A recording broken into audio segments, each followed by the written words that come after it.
Monsieur Nchimba, merci beaucoup d'avoir accepté notre invitation. Les tentatives d'expoliation de l'Athénée de la Katouba se poursuivent. Vous, comment vous expliquez cette persistance?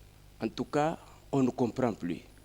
On luttait contre les particuliers. Là, on voyait que ce sont des gens peut-être qui se donnent le courage de faire du n'importe quoi. Mais hier, à ma grande surprise, j'ai vu quelqu'un qui s'est déclaré être envoyé par un ministère. Le ministère de l'Habitat. Ce monsieur a commencé par amener les briques et les sables. Moi, je crois que ce sont des individus qui ont déposé pour les déplacer et les amener quelque part. Mais à ma grande surprise, le monsieur est venu pour démolir une partie du mur de la troisième maison là-bas. Quand on m'a fait signe, je suis parti là-bas. J'arrive là-bas, le monsieur était en train de démolir. Il me dira qu'il est envoyé par le ministère de l'Habitat. Je lui dis, mais finalement, nous sommes quand même dans une concession qui regorge les écoles du réseau officiel. Les écoles dont le responsable numéro 1 est le pouvoir congolais. Le pouvoir congolais qui est au sommet et du ministère de l'Habitat et celui de l'EPST qui nous régit. Est-ce qu'au niveau de l'école, il y a des mesures qui sont prises, qui vont justement dans le sens de lutter contre cette spoliation? Les démarches ont été déjà amorcées. La sous-division, à ma connaissance, avait même écrit à la hiérarchie pour demander la cartographie, la délimitation de la concession de l'Athénée. Jusque-là, il n'y a pas encore eu de réponse.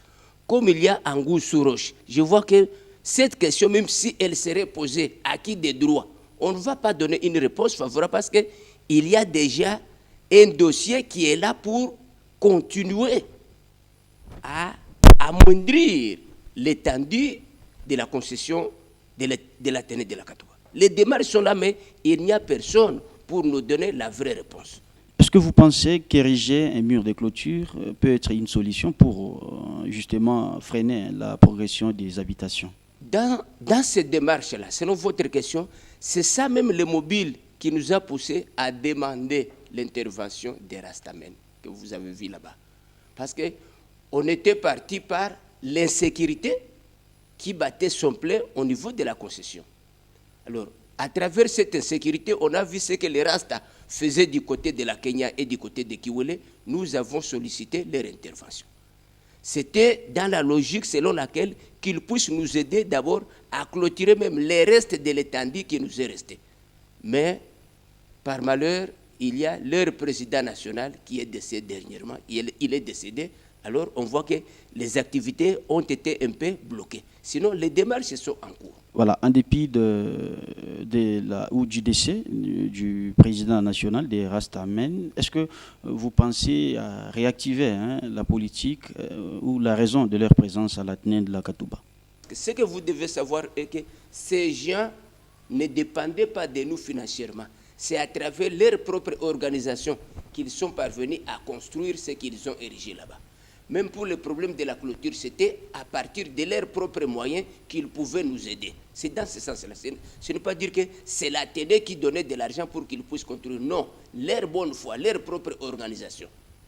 Est-ce que le fait pour les Rastamen de continuer à procéder à l'érection des petites constructions ne ressemble pas aussi à la spoliation? Ce n'est pas une spoliation comme tel parce qu'ils n'entrent pas à l'intérieur de la concession. Oui, ils sont à l'extérieur. Ils nous aident à ceinturer, à nous laisser le reste de la concession. Ils s'occupent de la servitude de l'État, mais l'intérieur de l'Athénée reste intact.